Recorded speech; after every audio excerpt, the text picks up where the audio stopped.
Welcome to vibrant TV. నేను మీ శివాని.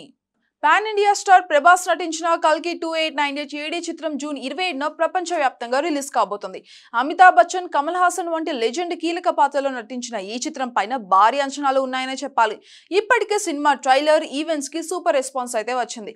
పైగా టికెట్స్ బుకింగ్ లో కూడా కల్కి దుమ్ము రేపుతుందనే మనం చెప్పాలి.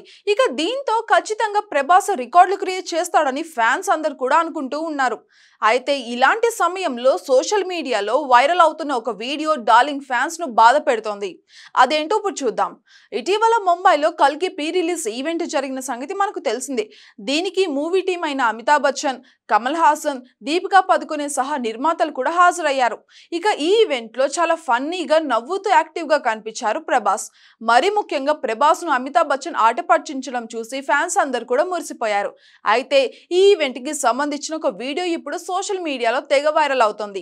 ఇక ఇందులో స్టేజ్ మీద దీపికా పదుకొనే పక్కన ప్రభాస్ నిల్చొని ఉన్నారు. ఇక ఆ సమయంలో ఏమైందో తెలియదు కానీ ఒక్క క్షణంలో ప్రభాస్ కాస్త వెనక్కి తూలిపడ్డాడు. ఫేస్ లో ఆ క్షణం భరించలేని బాధ కనిపించింది. కానీ వెంటనే నవ్వుతూ కవర్ చేశాడు డార్లింగ్. ఇప్పుడు ఈ వీడియో చూసిన ఫ్యాన్స్ ప్రభాస్ కాలి గాయం ఇంకా నయం కాలేదు అంటూ కామెంట్లు అయితే పెడుతున్నారు. అన్న, మాకు ఏ సినిమాలు ఏమీ వద్దు, ముందు నువ్వు హెల్త్ చూసుకో అంటూ ఫ్యాన్స్ ఎమోషనల్ అవుతున్నారు. ఇక నిజానికి బాహుబలి షూటింగ్ సమయంలో మొదటిగా ప్రభాస్ కాలికి గాయమైందని అప్పట్లో వార్తలు బాగా వచ్చాయి.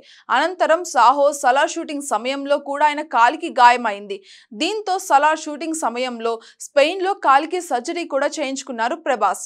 ఇక దాని అనంతరం 2 నెలల పాటు రెస్ట్ కూడా తీసుకున్నారు. అయినా సరే ఇది సెట్ అవ్వలేదని ఫ్యాన్స్ అందరు కూడా అంటున్నారు. అయితే కల్కి రిలీజ్ అయిన తర్వాత ప్రభాస్ మరోసారి యూరోప్ వెళ్లి సర్జరీ చేయించుకుంటారని కూడా టాక్ అయితే బాగా నడుస్తుంది. అనంతరం కాస్త రెస్ట్ తీసుకొని సందీప్ రెడ్డి వంగ స్పిరిట్ షూటింగ్ లో ఆయన పాల్గొంటారట. ఇక అలానే మారుతి చేయబోయేది రాజసాబ్ కూడా అప్పుడే మొదలయ్యే అవకాశం కూడా మనకు గట్టిగానే కనిపిస్తోంది. కానీ ఏది ఏమైనా ప్రభాస్ ని ఇలా చూడటం మాత్రం ఫ్యాన్స్ కి చాలా బాధగా ఉందనే చెప్పాలి. For more updates, subscribe to vibrant TV.